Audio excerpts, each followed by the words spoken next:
Hello guys, welcome back to the study. This is Dheeraj Kumar. आज जो हम करने वाले हैं एसएससी जीडीए की प्रीवियस ईयर के रीजनिंग के क्वेश्चंस करेंगे और ये सारे क्वेश्चन 11 फरवरी 2019 को पूछे गए थे। और सिर्फ यही नहीं, हम सारे मैथ्स भी करेंगे, जीके भी करेंगे, कोशिश करेंगे कि हिंदी करा दूं। ठीक है, जो भी क्वेश्चन पूछी गई और एसएससी की जितनी भी जीडी की क्वेश्चन पूछी गई हैं 2019 के पेपर में या फिर उससे पहले की तो छोड़ो, क्योंकि ऑफलाइन पेपर हुआ था, ज़्यादा शिफ्ट में हुए नहीं थे। बट 19 वाले बहुत ज़्यादा शिफ्ट में हुई थी, तो जितनी भी क्वेश्चन है मैं सारे को करा के भेजूंगा आपको एग्जाम से पहले। तो इसके लिए अभी फटाक से सब्सक्राइब कर लेना ए टू जेड स्टडी को और इस वीडियो को लाइक कर देना, क्योंकि आपको बहुत ही हेल्पफुल मिलेगी। और हाँ, ये सारे क्वेश्चन चाहिए भी तो होंगे ना आपको, तो उसके लिए इसकी पीडीएफ मैं आपको दे दूंगा। अच्छा, पैसे नहीं देने, बस टेलीग्राम चैनल को ज्वाइन कर लेना है। टेलीग्राम चैनल का लिंक डिस्क्रिप्शन में है। ठीक है, चलो बहुत ज़्यादा बातें हो गई, फिलहाल हम क्वेश्चन के बारे में बात करते हैं। देखो फटाक से क्वेश्चंस क्या है, ये कह रहा है उस विकल्प का चयन करो जो यहाँ पे एक्स वाई रेखा पर जो है ना दर्पण रखे जाने पर उस शब्द की जो है छवि बनाएगा। देखो ये क्वेश्चन आपको क्लियरली नहीं दिख रहा है तो मैं आपको समझा दूं। कुछ इस तरीके से ए सी और ई लिखी गई है और यहाँ पे एक मिरर बनाया गया है, एक्स वाई मिरर है। बोल रहे हैं जो अगर हम इस मिरर को ए सी ई को अगर हम बताएंगे, इस साइड जब आके मिरर बनेगा या फिर किधर से भी आप इमेजिन करो मिरर में आएगा, तो ये इसका प्रतिबिंब क्या बनेगा, मतलब दर्पण में प्रतिबिंब क्या बनेगा। तो एयरफोर्स की जब क्लासेस में करा रहा था तो आपको वहाँ पे सभी चीज़ों को मैंने सिखाया था। वाटर मिरर कैसे बनता है या फिर ये जो सिंपल का जो दर्पण क्या मिरर वाला जो है वो कैसे बनता है। आपने नहीं देखा है तो जाओ, प्लेलिस्ट है। ठीक है, जितनी भी एसएससी जीडी वाले बच्चे होंगे, एयरफोर्स की जो मैंने कोर्सेज कराई है उनको एक बार देख लेना।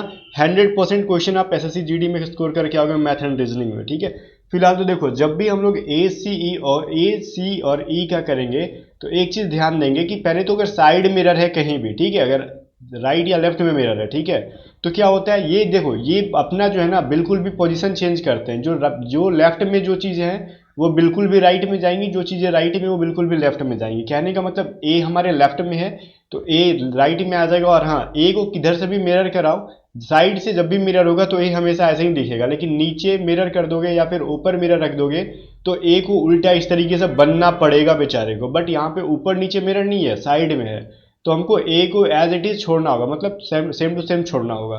ठीक है, बाकी अपनी सी क्या है, सी तो हमेशा बीच में रहेगा क्योंकि बीच वाली चीजें बीच में रहती हैं।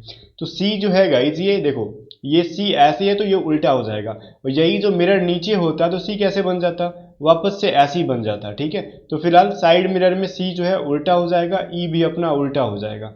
ठीक है, तो लास्ट में बन जाएगा ऑप्शन नंबर ए इसका राइट आंसर है। ठीक है, मिला लो अपना आंसर। अगर आपका भी आंसर ए आता है तो फिर आपका करेक्ट है, अदरवाइज कहीं ना कहीं कुछ गलतियां हो रही हैं आपसे। ठीक है, चलो नेक्स्ट क्वेश्चन देखो, उस संख्या को पहचानो जो अन्य से डिफरेंट है, मतलब इसमें से कौन सा ऑड नंबर है वो चीज ढूंढ लो। इसमें से 196, 121, 256, 252 में इन चारों ऑप्शंस में क्या आपको लग रहा है कि कौन सा डिफरेंट है। अगर क्यों डिफरेंट है तो ये चीज जानना जरूरी है।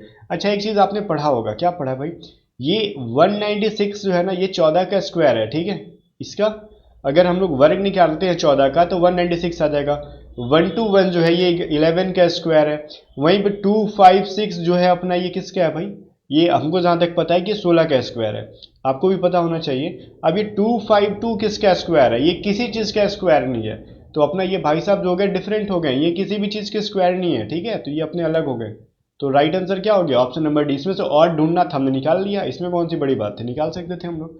अभी क्वेश्चन नंबर 3 देखो फटाफट। सी और डी का जिस तरीके से रिलेशन एच आई के साथ है, वैसे ही बताओ इनमें से कौन सा ऐसे इसके जैसे सेम टू सेम लग रहे देखने में। सी डी के साथ एच आई का रिलेशन जैसे, वैसे ही इन दोनों के साथ रिलेशन ढूंढो।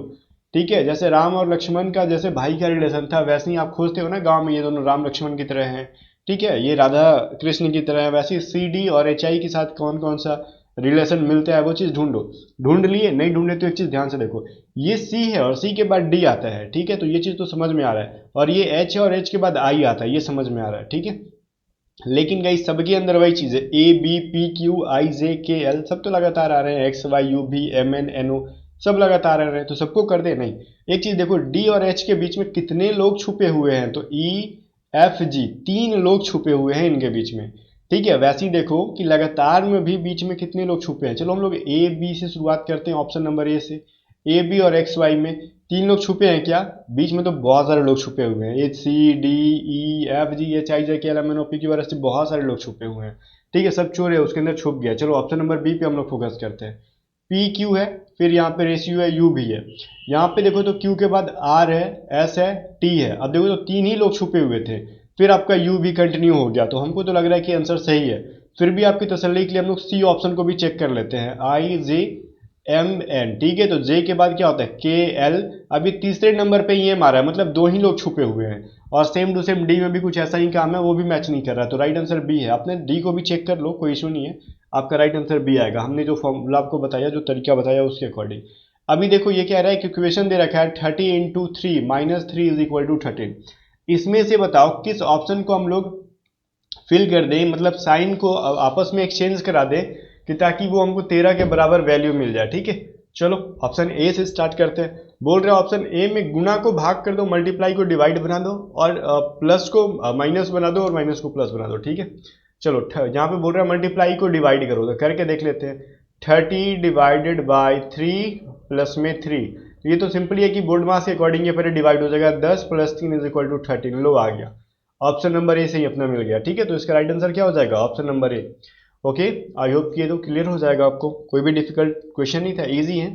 बट देखो जेडी के क्वेश्चन में 25 क्वेश्चन रीजनिंग से अगर पूछे गए हैं, तो एक चीज समझ में आना कि 20 क्वेश्चन इजी होंगे, 20 क्वेश्चन जो है आपको इजी पूछेंगे।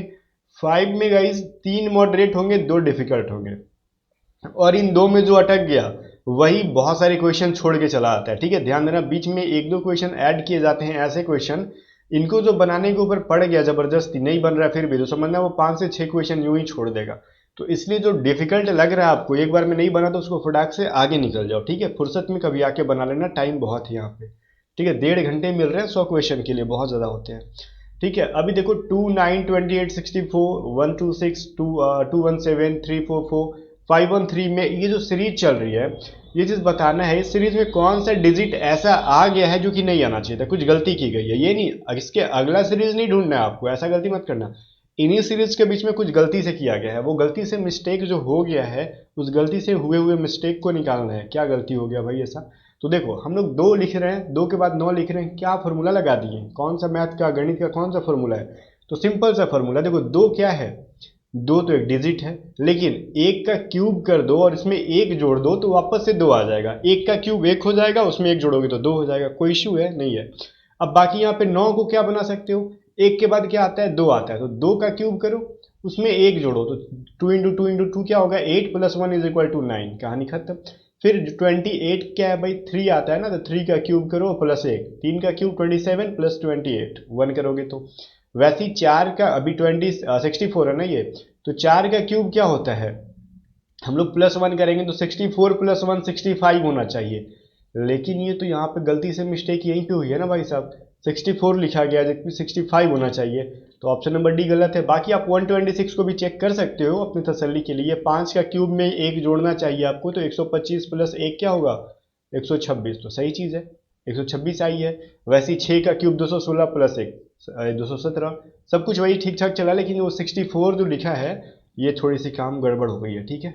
चलो आगे देखो, अब बोल रही है वेन डायग्राम में, बोल रहे हैं एक स्कूल में, एक टीचर में और एक स्टूडेंट में आपको वेन डायग्राम खोजना है। स्टूडेंट किसे, स्कूल में मतलब विद्यालय में, अध्यापक मतलब टीचर में, और छात्र स्टूडेंट में, ठीक है। मैं इंग्लिश में इसलिए बोल रहा हूँ ताकि बहुत सारे हमारे बच्चे ऐसे भी हैं जो इंग्लिश मीडियम से, तो हिंदी हिंदी बहुत ज़्यादा नहीं पढ़ पाते, कुछ बंगाल से हैं, कुछ साउथ इंडिया से हैं, इसलिए मैं बोल दे रहा हूँ क्वेश्चन को ताकि आप वेन डायग्राम तो समझ सकते हो ना इजिली।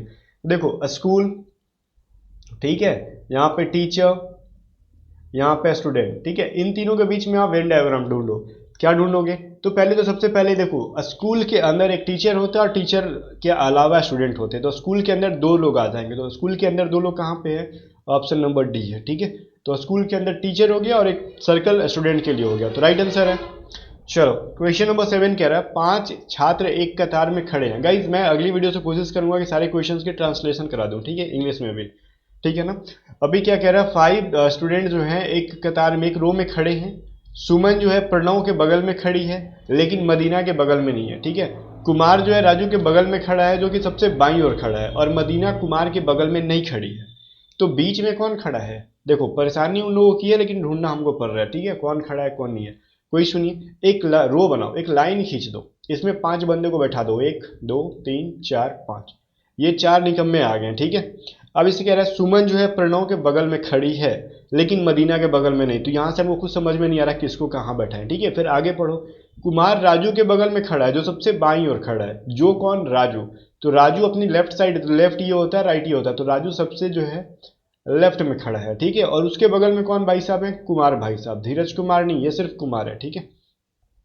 चलो अब क्या कह रहा है ना, कि बोल रहा है कि देखो रम सुमन जो है प्रणव के बगल में खड़ी है लेकिन मदीना के बगल में नहीं, तो मदीना के बगल में सुमन नहीं आएगी, ठीक है। अगर मैं यहाँ पे मदीना को बैठा दूं तो सुमन को यहाँ बैठाओ चाहे यहाँ बैठाओ, तो ये तो मदीना के बगल में आ गया, तो मदीना के बगल में तो नहीं होना चाहिए, ठीक है। समझ में आ रहा है ना यहाँ पे, तो मदीना के बगल में उसको नहीं आना चाहिए। तो मदीना को कहाँ बैठाना होगा, बीच में तो कदापि नहीं। तो मदीना भाई साहब को सबसे साइड में करो, ठीक है। रीजन क्या है मैं बता रहा हूँ मदीना को सबसे साइड में करने का, मैट लिख दे रहा हूँ उसके लिए, कि बोल रहा है ना आगे कि देखो सुमन जो है प्रणव के बगल में है, क्योंकि सुमन को जो है प्रणव के बगल में खड़ा करना था हमको, ठीक है। तो सुमन को तो हम यहाँ पे बैठाएंगे नहीं क्योंकि वो मदीना के बगल में जाएगी, तो यहाँ पे पी को बैठा दो, P4 प्रणव, और बीच में ये सुमन को बैठा दो, तब जाके हमारा ये जो सेटिस्फाई कर जाता है, ठीक है। तो बीच में कौन है, बोला ना कि बीच में सुमन को बैठा दो, अब क्या बैठाओगे, 3 जगह सुमन आ गई अपनी बीच में, ठीक है। चलो आगे देखो, क्वेश्चन नंबर 8 कह रहा है कि इसमें से बताओ ऑड कौन सा है, नीचे, आगे, ऊपर, बड़ा। देखो जब हम नीचे देखते हैं, चल रहे होते तो हमको नीचे भी देखना चाहिए, हमको आगे भी देखना चाहिए, और ऊपर तो नहीं देखना चाहिए, फिर भी क्या ये जो ऊपर है वो कहाँ दिखा रहा है, ऊपर कहने का मतलब ये नीचे, आगे, ऊपर, आगे पीछे, ऊपर नीचे, हमें सभी को क्या कहता है, एनवायरमेंटल डायरेक्शन को बता रहा होता है, ठीक है। मतलब दिशा का ज्ञान दे रहा है, आगे ही नहीं, पीछे भी, ऊपर नहीं, नीचे भी। लेकिन ये नहीं बोलता कि बड़ा मत देखो छोटा मत देखो, नहीं, ये बड़ा जो है ये सबसे डिफरेंट है। रीजन क्योंकि ये कोई हमें ये डायरेक्शन को नहीं बता रहा है, छोटा बड़ा कोई डायरेक्शन थोड़ी है, नहीं ना। तो ऊपर नीचे आगे पीछे ये सभी चीजें डायरेक्शन है। चलो क्वेश्चन नंबर 8 क्या कह रहा है कि एक साइकिलिंग प्रतियोगिता में 5 छात्रों ने हिस्सा लिया, ठीक है। एक साइकिल का प्रतियोगिता हो रहा है जो बचपन में हम लोग अपने आप से करते थे, ठीक है, स्टूडेंट के साथ, मतलब अपने दोस्तों के साथ। तो इसमें से 5 लोगों ने हिस्सा लिया। रॉबर्ट जो है मोनिशा से पहले आ जाता है लेकिन गुंजन के बाद में आया, ठीक है। रॉबर्ट नाम का एक इंसान है, बोल रहा है कि मैं मोनिशा से पहले आ रहा हूँ लेकिन गुंजन के बाद में, गुंजन इसका मतलब उससे भी पहले आ गई है। अब अनिल जो है सुनील से पहले तो आया लेकिन मोनिशा के बाद में आया, मोनिशा के बाद में कौन आया, अनिल है, लेकिन सुनील से पहले आ गया। तो बताओ कि सबसे पहले कौन आया, प्रतियोगिता कौन जीता, तो सबसे पहले गुंजन जीता, चाहे जीती जो भी है, नाम क्या है पता नहीं चल रहा है, मेल है कि फीमेल है, कोई इशू नहीं है, गुंजन पहले आया चाहे आ गई। ऑप्शन नंबर बी अपना राइट आंसर आ गया। हमको तो नंबर लेने से मतलब है, मेल फीमेल निकाले क्या कर लेंगे हम लोग, कुछ नहीं। क्वेश्चन नंबर 10 देखो, ये क्या कह रहा है कि d इज इक्वल टू 4 है और g इज इक्वल टू 7 है, ठीक है। तो गार्डन का वैल्यू कितना हो जाएगा, तो गाइस देखो d इज इक्वल टू 4 कहने का मतलब अल्फाबेट में d 4 नंबर पे आता है, अल्फाबेट में g जो है 7 नंबर पे आता है।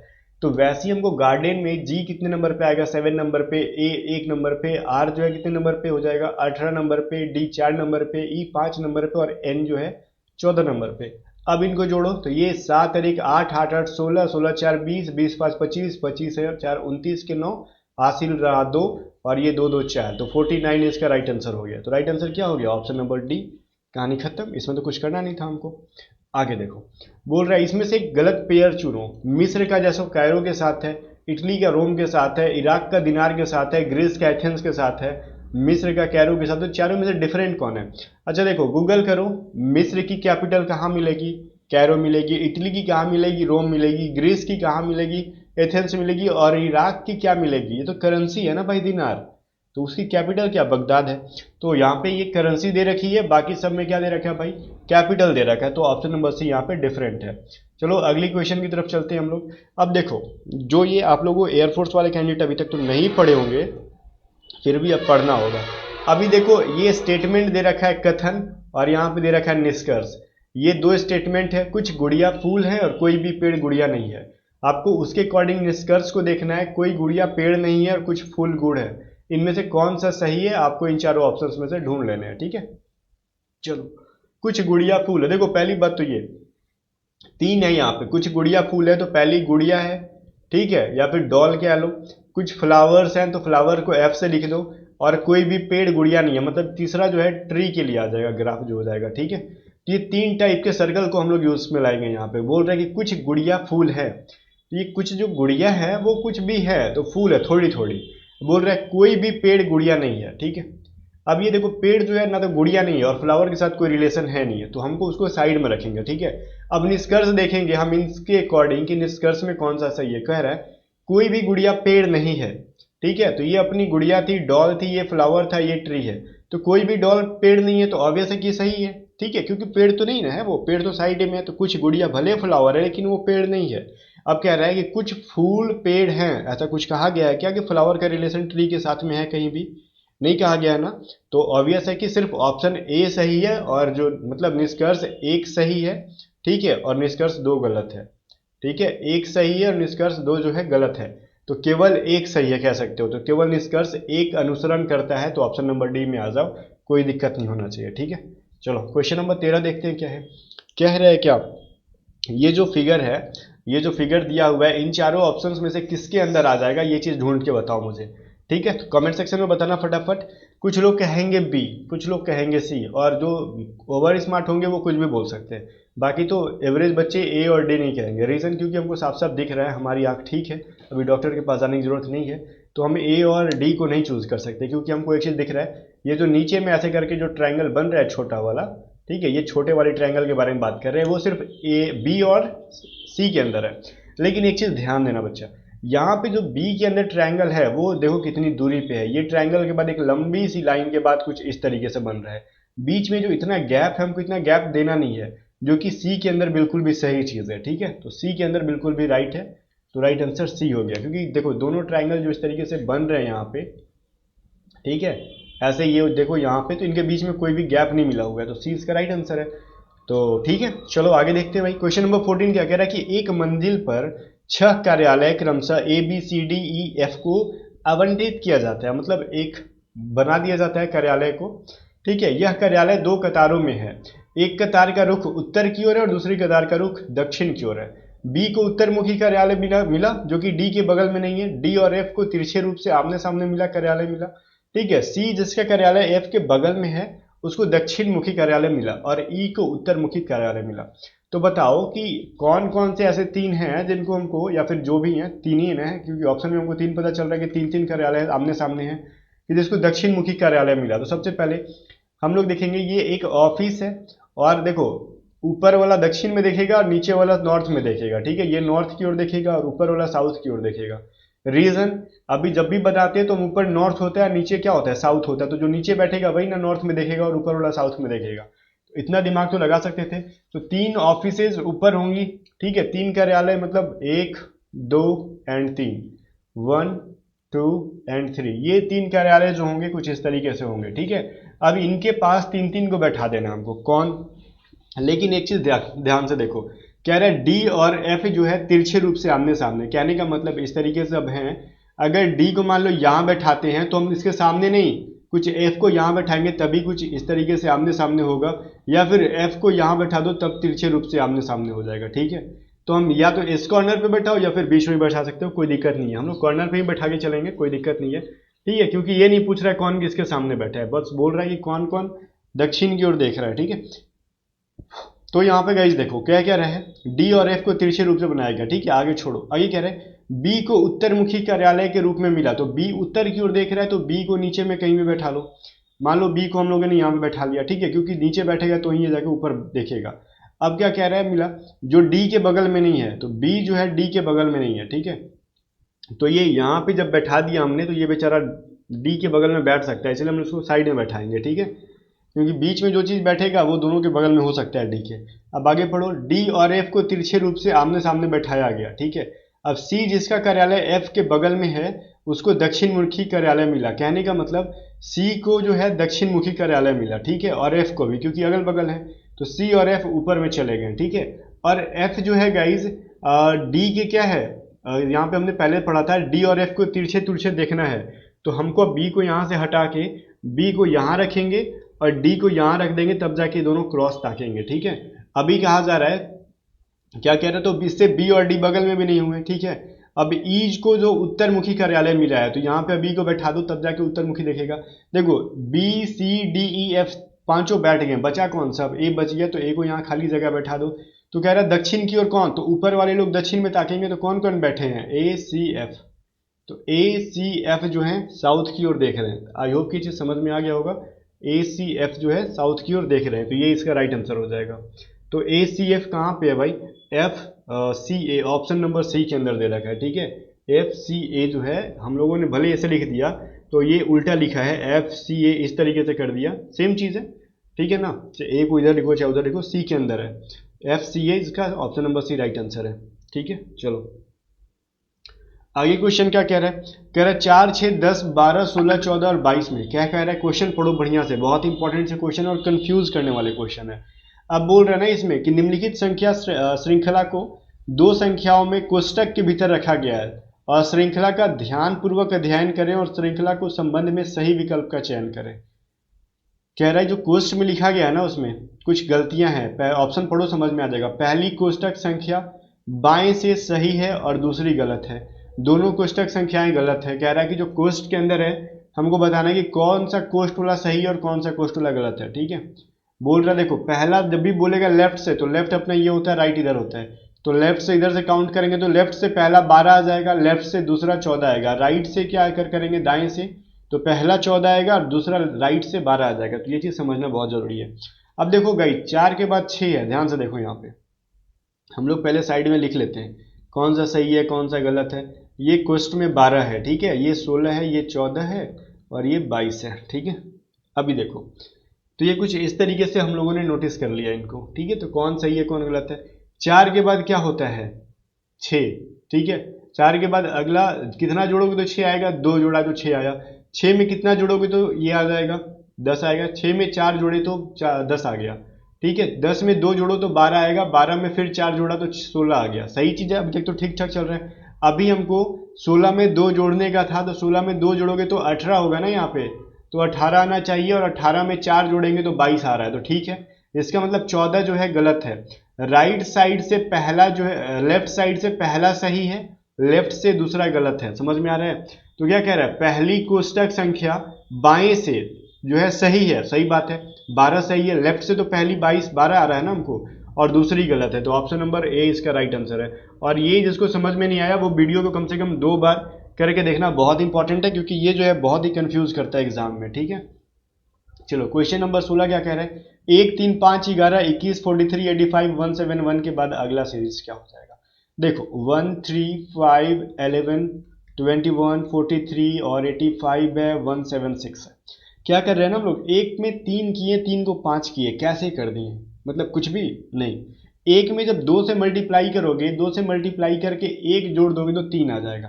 3 में क्या करेंगे हम लोग, 2 से मल्टीप्लाई करके अभी क्या करेंगे -1 करेंगे तो 5 आएगा।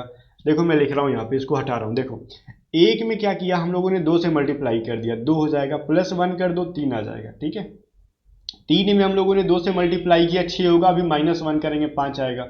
अभी 5 में 2 से मल्टीप्लाई करेंगे तो 10 होगा, अभी +1 करेंगे ना, ठीक है, तो 11। अभी 11 में क्या करोगे, प्लस ये हो गया मल्टीप्लाई 2, तो 22 और 22 -1 इज इक्वल टू क्या हो जाएगा, सॉरी ये ठीक है, ठीक है, आपका क्या हो जाएगा 21 हो जाएगा। 21 में मल्टीप्लाई 2 क्या हो जाएगा 2, 4, अभी +1 करोगे 43 आ जाएगा। वही गाइस 43 मल्टीप्लाई 2 क्या हो जाएगा, 3 दूनी 6, 4 दूनी 8, माइनस कराओगे 85।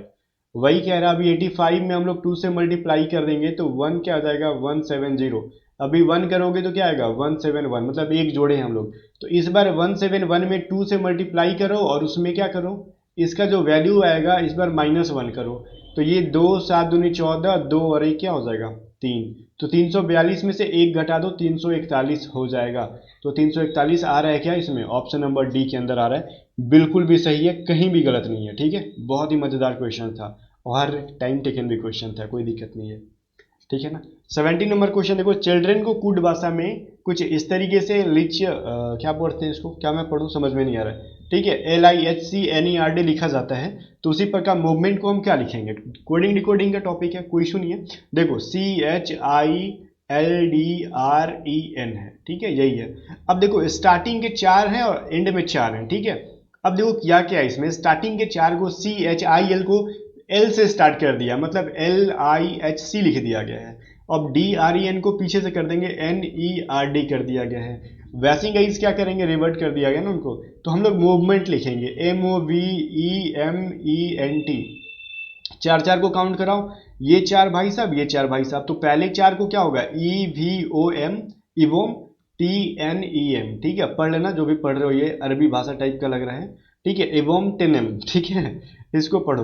तो ये किस में है, EVOM TNEM, ऑप्शन नंबर 1 में ही है, ऑप्शन नंबर 1 के अंदर है, तो ये सही है। बाकी गाइस नेक्स्ट क्वेश्चन देखते हैं हम लोग। क्वेश्चन 18 क्या कह रहा है, ORUXA, ठीक है। तो अगला सीरीज क्या हो जाएगा ORUXA के बाद, तो क्या हो जाएगा, खोजो, ठीक है। देखो इसके अंदर कुछ नहीं किया गया है, इसके अंदर किया गया है ये कि O के बाद क्या होता है, +3 करो, PQR आ जाएगा, ठीक है। फिर R के बाद 3 करो तो STU आता है, U के बाद +3 करो तो VWX आ जाएगा, X में +3 करो, X के बाद YZA हो जाएगा। अब A में +3 करोगे तो क्या आएगा, BCD, ठीक है। तो D किस में है, ऑप्शन नंबर C के अंदर है, कोई दिक्कत नहीं होना चाहिए। नेक्स्ट क्वेश्चन देखो।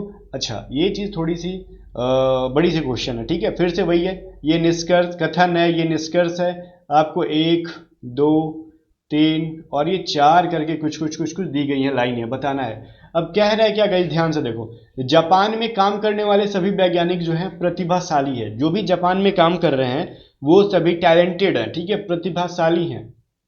अभी कह रहे हैं क्या, जापान में कुछ चीनी वैज्ञानिक काम कर रहे हैं, चीन के कुछ वैज्ञानिक जो है जापान में काम कर रहा है। इसका मतलब क्या हुआ, जापान के अंदर जो भी काम कर रहा है वो हमेशा टैलेंटेड ही होगा इस क्वेश्चन के अकॉर्डिंग, ठीक है। अब ये चीनी जो वैज्ञानिक कुछ गए हैं जापान में वो टैलेंटेड है तभी जापान में गए हैं, ठीक है। तो जो वैज्ञानिक चीन के जापान में गए हैं उनके बारे में बात करेंगे तो वो टैलेंटेड है। बाकी हम निष्कर्ष देखते हैं, ठीक है। ये पहला निष्कर्ष क्या कह रहा है, कोई भी चीनी वैज्ञानिक प्रतिभाशाली नहीं है। तो ऐसा तो कुछ नहीं कहा गया, प्रतिभा कुछ वैज्ञानिक प्रतिभाशाली है तभी तो गए हैं ना जापान में काम करने, तो पहला गलत हो गया, ठीक है। अभी दूसरा क्या कह रहा है, कह रहा है कुछ प्रतिभाशाली चीनी वैज्ञानिक जापान में काम कर रहे हैं, तो ठीक है, ये तो सही बात है कि कुछ जो चीनी वैज्ञानिक काम कर रहे हैं जापान में प्रतिभाशाली हैं तभी काम कर रहे हैं, क्योंकि जापान में जितने भी वैज्ञानिक हैं सभी प्रतिभाशाली हैं। अभी ऑप्शन नंबर 3 क्या कह रहा है, ठीक है, कह रहा है सभी प्रतिभाशाली वैज्ञानिक जापानी हैं। ऐसा तो नहीं है कि जितने भी दुनिया में प्रतिभाशाली वैज्ञानिक है वो जापानी ही है, ऐसा हम नहीं कह सकते हैं। ये कह सकते थे कि जापानी सभी जो हैं प्रतिभाशाली वैज्ञानिक है, लेकिन सभी प्रतिभाशाली वैज्ञानिक जापानी ही, ऐसा नहीं है। दोनों कहने के दोनों अलग अलग तरीका है, तो ये चीज़ गलत हो जाएगा, क्योंकि इंडिया में भी बहुत सारे प्रतिभाशाली वैज्ञानिक हैं, तो वो जरूरी नहीं कि वो जापानी हो जाएंगे, नहीं ना, तो ये चीज़ गलत हो गया। वैसे ही 4 नंबर क्या कह रहा है, कुछ चीनी वैज्ञानिक प्रतिभाशाली हैं, सही बात है, वो प्रतिभाशाली हैं कुछ तभी वो जाके जापान में काम कर रहे हैं, ठीक है। तो इसके अकॉर्डिंग देखो कौन कौन सा सही हो गया भाई अपना, तो ऊपर वाला तो ऑप्शन नहीं है, मैं जरा हटा दूं आपको कंफ्यूजन होगा। तो इसमें 2 सही हुए, पहला दूसरा सही हो गया, ठीक है। अब ये एक चौथा सही हो गया, तो 2 और 4 किस में सही है भाई, तो 2 और 4 ऑप्शन नंबर डी के अंदर है, तो 2 और 4 अनुसरण कर रहे हैं, तो कर रहे हैं, option number D right answer है, ठीक है। अब यहाँ पे मैं इसका मार्क कर दे रहा हूँ। तो इस क्वेश्चन को, ये रीजनिंग, असली रीजनिंग यही है। रीजनिंग का मतलब होता है तर्क शक्ति, तर्क करो, ठीक है, कुतर्क नहीं, तर्क करो, ज्यादा सोचो समझो, ठीक है ना। 20 नंबर देखो क्या है, 11 को 169 लिखते हैं तो 18 को क्या लिखेंगे। अच्छा देखो 11 को कर रहे हैं हम लोग 169। अच्छा 169 है क्या भाई, ये 13 का स्क्वायर है, तो हम लोगों ने 11 में 2 ऐड करके उसका स्क्वायर कर दिया, बात समझ में आ गया ना। तो वही हम लोग 18 में 2 ऐड करेंगे और उसका स्क्वायर कर देंगे, जैसे हम लोगों ने 11 + 2 का स्क्वायर किया तो 169 आया, तो 18 + 2 का 20 हो जाएगा, 20 का स्क्वायर 400 हो जाएगा, कोई इशू नहीं होना चाहिए, ऑप्शन नंबर 20 का राइट आंसर है, ठीक है। चलो अगले क्वेश्चन की तरफ। जिस तरीके से बैल का रिलेशन गाय के साथ है तो शेर का रिलेशन किसके साथ होगा, तो शेर का तो ऑब्वियस है कि बैल जो है मेल हो गया और गाय जो है फीमेल हो गई, तो शेर मेल है तो फीमेल कौन हो जाएगी, शेरनी होगी ना उसकी।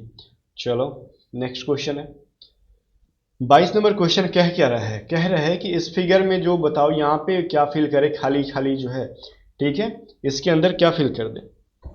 तो एक चीज़ ध्यान से देखना, इस फिगर के अंदर मैं जो बना रहा हूँ एक चीज़ ध्यान से थोड़ा सा देख लो, काम आने वाला है। पहला ट्रायंगल कुछ इस तरीके से है, इसके जस्ट अपोजिट सामने वाला ट्रायंगल ये है, कहने का मतलब ये जो फिगर बना है यहाँ वाला, इसको अगर हम लोग यहाँ पे मिरर कर दें या फिर इसका जो है बिल्कुल भी अपोजिट में है, इन दोनों के कॉर्नर एक दूसरे से टच कर रहे हैं, उससे मतलब नहीं है, लेकिन ये इसका प्रतिबिंब एक तरीके से जरूर है, ठीक है। उसी तरीके से इसका सरफेस, इसका प्रतिबिंब अगर हम बनाते हैं इस तरीके से रख के, ठीक है, यहाँ पे रख के, तो कैसा बनेगा, तो जो ऊपर के साइड है वो नीचे आ जाएगा और नीचे के साइड ऊपर चला जाएगा। ऑब्वियसली क्लियर हो गया होगा, ऑप्शन नंबर सी इसका राइट आंसर है, ठीक है, यही कुछ ऐसा फिगर देगा। चलो आगे देखते हैं, क्वेश्चन नंबर 23 क्या कह रहे हैं। अब देखो ये क्वेश्चन है, मैंने हमेशा बोलता हूँ ना कि एसएससी के क्वेश्चन बनाया करो, एयरफोर्स के जितने बच्चे हैं एसएससी के क्वेश्चन बनाओ, चाहे वो रीजनिंग हो चाहे वो मैथ हो। अब देखो ये क्वेश्चन डायरेक्टली एयरफोर्स एग्जाम में, वाई एग्जाम के रागा में डायरेक्टली उठा के एज इट इज सारे ऑप्शंस के साथ पूछा गया था। लो अब क्या करे भैया, तो प्रॉब्लम हो सकती थी अगर हमने मान लो नहीं पढ़ा होता तो पहले से।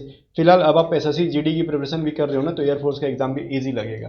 ठीक है, अब बताओ इसके क्या कह रहा है, निम्नलिखित श्रृंखला में आगे आने वाली, अब इसके बाद एक नया फिगर क्या आएगा। ठीक है, तो इस फिगर को मैंने पहले भी बताया था। देखो सर्कल जो है वो सर्कल है, इसमें कितनी साइड अगर हम काउंट करें तो बस एक ही साइड है इसके अंदर, भुजा कितनी है, एक। अब सर्कल जो अगली फिगर में बाहर आ गया, इसके अंदर ट्रायंगल आ गया, तो ट्रायंगल में 3 साइड है, तो सर्कल से तो ज्यादा साइड है, भुजा सर्कल से ज्यादा है ना, वृत्त से ज्यादा भुजा त्रिभुज के अंदर है। अब फिर त्रिभुज को हमने बाहर लिखा है, तो त्रिभुज को बाहर करके त्रिभुज से ज्यादा जिसके अंदर भुजा होती है वो उसके अंदर डाल दिया। वैसी जैसे चतुर्भुज के अंदर 4 भुजा है, तो इससे ज्यादा भुजा वाली आकृति किसके अंदर है, तो इसकी ज्यादा भुजा वाली तो ऑप्शन नंबर बी में है, 5 भुज वाली।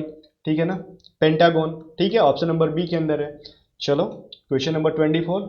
अब क्या रहा है, देखो ये जो एक मान लो पेपर है, ठीक है, पेपर क्या रहा है, अगर इसको मोड़ देते हैं, ट्रांसपेरेंट है, ठीक है ना, एक साइड से दूसरी तरफ दिख रही है। अब गाइज यहाँ पे देखो ये जो पेपर है, ऐसे करके हम लोगों ने कुछ ऐसे एक लाइनिंग है, यहाँ पे एक एरो है और यहाँ पे एक एरो है।